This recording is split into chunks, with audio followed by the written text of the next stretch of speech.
Okay, so today we are looking at seasonal indices. So we looked at a couple of smoothing techniques. So they're ways that we can, look at taking away the sort of the high extremes, the jagged big fluctuations to see the overall trend. So now we're going to have when it has a bit of the seasonality. So we see that, say for example, we might be seeing that every winter it's peaking. So we see that there's some seasonality in there. So this is another sort of technique that we can use to smooth it out or see more a general trend. So when time series show that seasonal trend, we'll use seasonal indices, this method, to smooth it. So once you've smoothed the data, so we will use these seasonal indices and we'll smooth the data. So say you have a smooth line, all the new smooth points are what we call them as the de-seasonalized data now. So once you've done the technique and you've adjusted it according to the seasonality, it's called a de-seasonalized value. Okay, so the way we de-seasonalize the data values is we first have to find these seasonal indices, or if you have one, it'll be called a seasonal index. So what a seasonal index tells you, it tells you how different to the average that season is. And so remember the average is 1. So if you had a seasonal index of 1, you would be the average. So you're nothing different to what normally goes on. If you have so if you look down here, sorry, mine's a little bit different to yours, but this was a table, I believe, in your books. So they've collected some data and they've got the seasonal index here. And so if you have a look at this one, summer, when it says 1.03, what that means is it's 3% above average, okay? And if you look at this one here, winter, it's 30% above average. So say this was data, like they might have been looking at data for jumper sales, a particular jumper in a shop. So 30%, we're going to see winter, you'd sell a lot more than in summer or something like that, yeah? So you have, so you can have these seasonal index. Now, it depends on how many seasons you have. So remember when I said in the other ones, you can have seasonality where it was, the days of the week. So you might have had something every Monday, it might have been peaking. That's also seasonality. When you have, it depends on how many seasons you have. But in this little example here, we have 4 seasons. So all the seasonal index should add up to 4. Okay? So some will be above average and some will be below the number 1. So here, when we have one missing, so because I know they all add up to 4, I can work out what the missing one was. So I add them all up, but then you can subtract the ones from 4. So you can see that they said that this one here was 0.52. So how much under 1 is 0.52? How much under 1? Good. So if you were interpreting this one, you would say it is 48% below average. Okay? So it's how far away you are from the 1. If you're below it, you say below average. If you're above it, you say how much above 1 you are. Okay? So it's back here. There's the formula. Let's go look. So how do we, so once we know these seasonal index, we're going to de-seasonalize all our data. So this formula here is how you de-seasonalize the data. So you would say here, so we'll go through the little examples they've done here.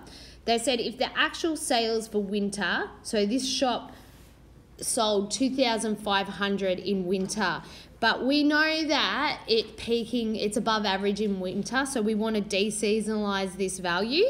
So de-seasonalize is actual, so they're doing the actual divided by the seasonal index. So they've used that seasonal index on the page before, and we end up with, this is the de-seasonalized value, okay? So we'll just say, so why would they do that? Because the shop might not want to, they just want to know what they need to maybe minimum stock, and this is why we look at these things, you know, they just want to know, they don't want to go too much. They know it'll peak a little bit, but we want to keep it there. So there's a de-seasonalize.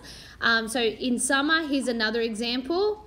So here they're giving you the de-seasonalize figure. So if you wrote that rule out, so de-seasonalize equals actual over seasonal index. So they gave you the de-seasonalize there. So that would be 1200, and they want you to find the actual, and we knew what the seasonal index for summer was 03. So these cases you can use solve if you like, and you can go backwards. So that's what here, we're just rearranging the formula. You can, so we're actual, or you can just use solve, whichever way you want. If you just use solve, it means you only have to remember this one formula up here and just pop them in.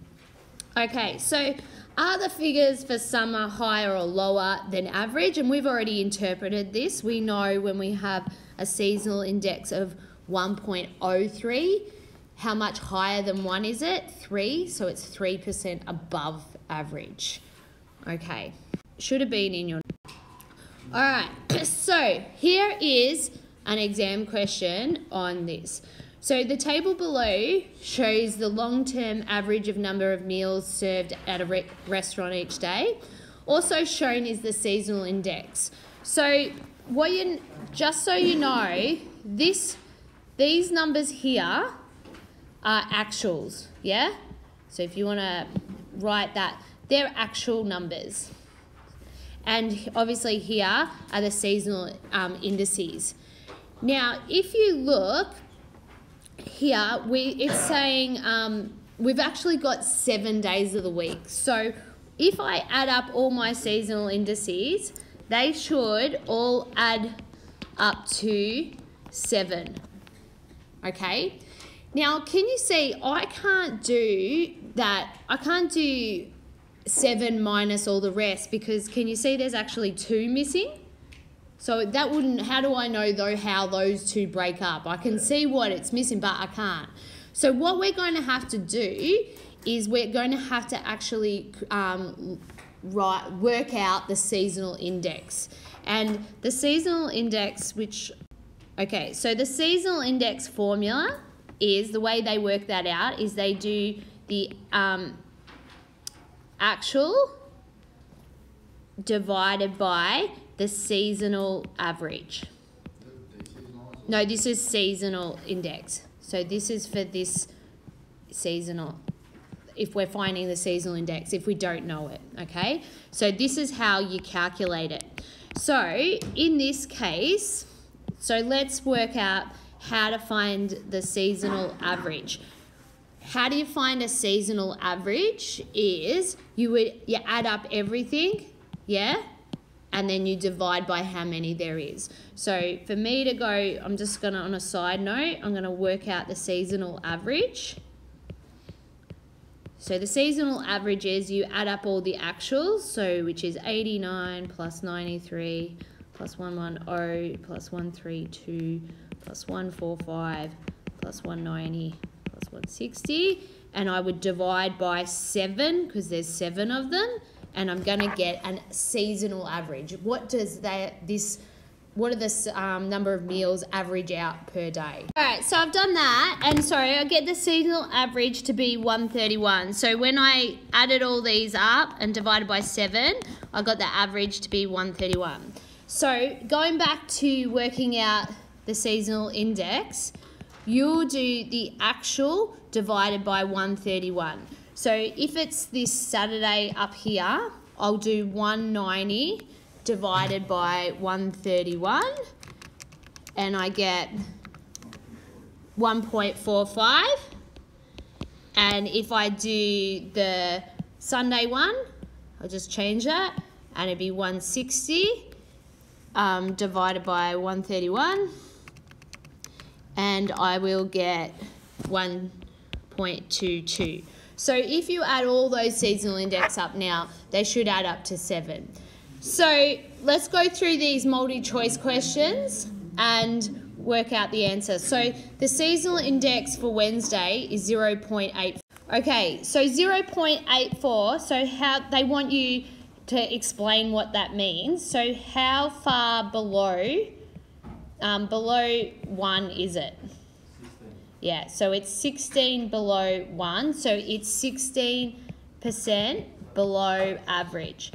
So it would be this A, yeah?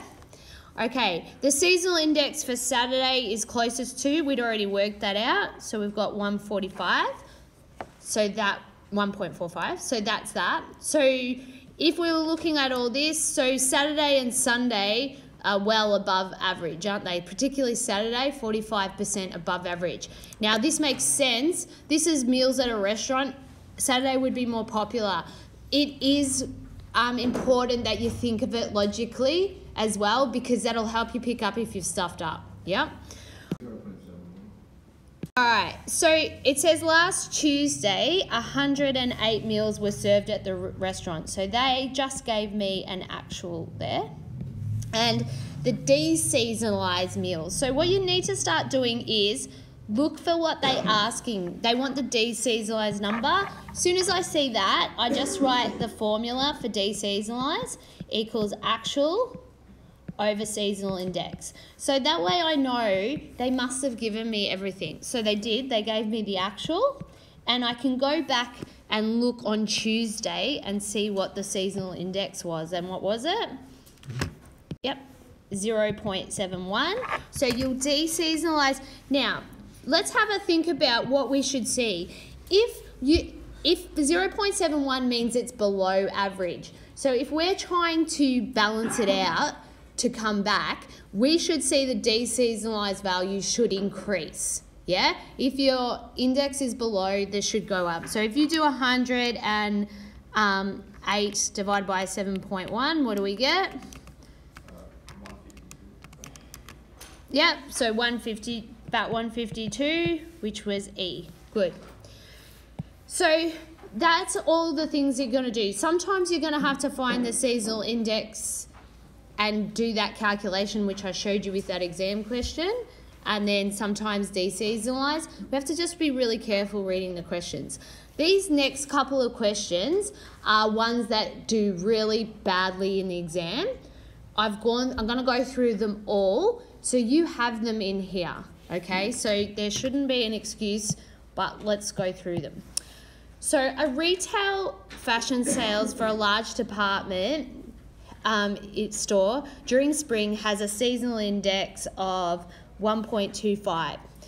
This wording here where it says to allow for the effects of seasonality, what that means is to de-seasonalize. It's just another way to say de-seasonalize. So if I was going to, so they're saying the spring is 1.25, and then I said if I had had actual sales, what would I do what would happen to the number if I de-seasonalize? Now we would hope to see the number reduce, yes?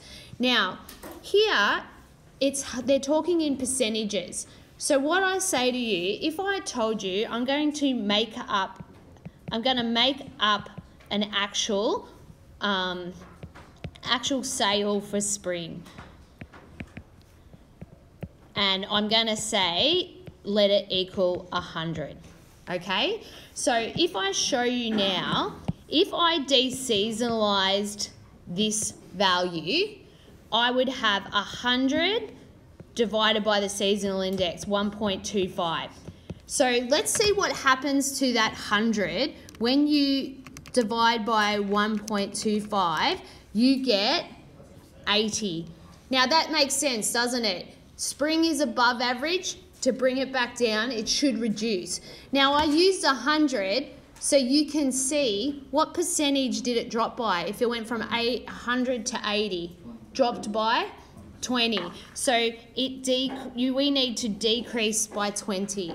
So always use 100 so you can see the percentage. Otherwise you'll get confused. A lot of people wrote, what do you reckon the common mistake is? To choose to decrease by 25%, but that's not what it works out to be, okay? So let's look, there's other ways they can ask similar question. A seasonal index for headache tablet sales in summer is 0.8. To correct for seasonality, so that's another way of saying de-seasonalize. So to correct that, what should we do to the summer things? So I am gonna make up actual, and I am picking 100 because I can see they're talking in percentages. So I want to see how this 100 changed. So if I do de-seasonalize and I do 100 divided by 0.8, you get 125. So what has happened? It's gone from 100 to 125. So that's an increase of 25%. Okay? There you go. All right. And then we kept going. They just kept putting these in the exams because everyone kept getting them wrong. But this was good for us because we were getting them. The seasonal index for sales of cold drinks in a shop in January is 1.6. To correct the January sales for seasonality, so correct for seasonality just means de-seasonalize. So de-seasonalize is actual over seasonal index. So we've got the seasonal index. We don't have the actual, but they're just saying how will it change. So I'm using my made up actual of 100. So, and I go 100 divided by 1.6, and it should be reduced, shouldn't it? Because it's well above. So if we we get 62.5. So we've gone from 100 down to 62.5. So we have, dropped, good, by 37.5. Reduced.